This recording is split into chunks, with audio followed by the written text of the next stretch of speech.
The time has come to turn control of the meeting over to a Toastmaster who has been working diligently to rejuvenate her evaluation skills. She brings her charm and wit to the role of Master Evaluator and will introduce 4 fabulous Toastmasters who will give positive and constructive feedback to our speakers. To guide them on the journey to their best, she will thank, honor, and introduce our back table and grammarian. Please help me welcome Toastmaster and wannabe DTM, Meredith Ann Watson Myers. Hello. Thank you very much, Tim, Toastmaster. We had 4 fantastic speeches today. Thank you all sharing perseverance, honoring loved ones, parents, and inspiring us to get outside. So thank you. Toastmaster Colette Fehr will come on down. Do this as like the Price is Right. Yes. To evaluate speaker number 1. Thank you so much. Good morning, Toastmasters and guests. Good morning. And Lauren, it is such a pleasure and honor to be your evaluator today. You did a beautiful job with your icebreaker.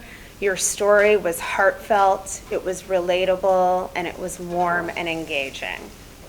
And Lauren's speech had the elements that a good talk has. You knocked it out of the park, especially for your first speech ever. She made a point about what it's like to have your life upended by an invisible illness when everything changes in one moment, and that we can thrive despite that. And then she used story with evocative details that we could relate to, that fleshed it out and brought us in.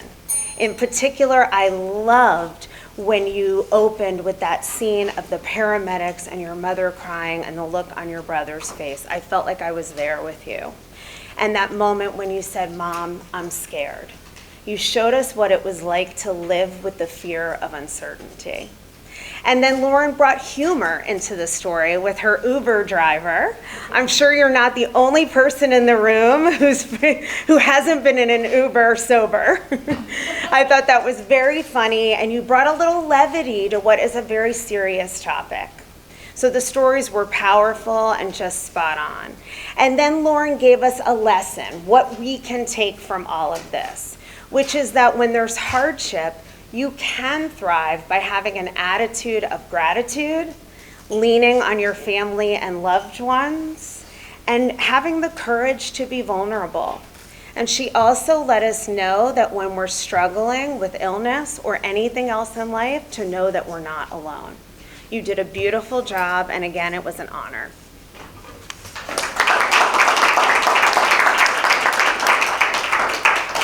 Thank you, Toastmaster Colette. Next, Toastmaster Eugenio Rotari. Say it like I'm Italian, so I got to move my hands. We'll evaluate speaker number 1, Lindersky.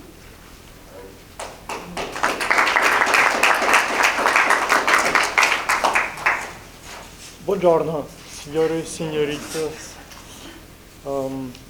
Toastmasters, guests, distinguished Toastmasters. Who likes to ride bicycles? Yeah. Who likes inventing wheels? No. Not many people.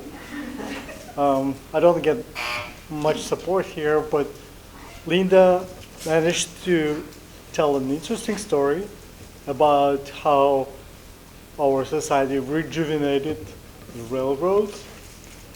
And we live in the world where technology is stepping on the footsteps of the history. And at the same time, we may not know exactly how it will evolve. So we had a great example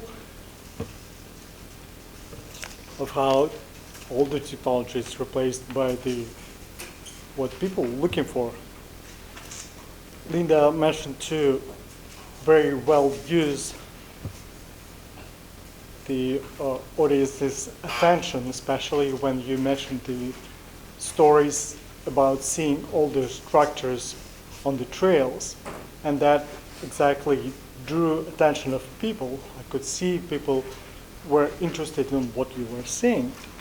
But at the same time, whenever you move towards more technical facts and you were reading from the notes, it looked like people were losing some interest. Very well used humor, maybe inadvertently. Like Van Fleet Railroad turned out to be famous. At least looked like people knew what you're talking about. On the other hand side, having more examples that would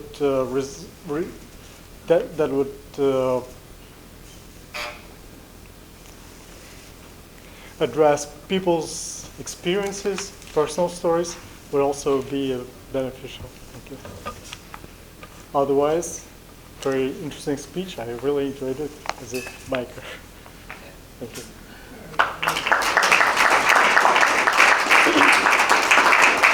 Thank you, Toastmaster Eugenio.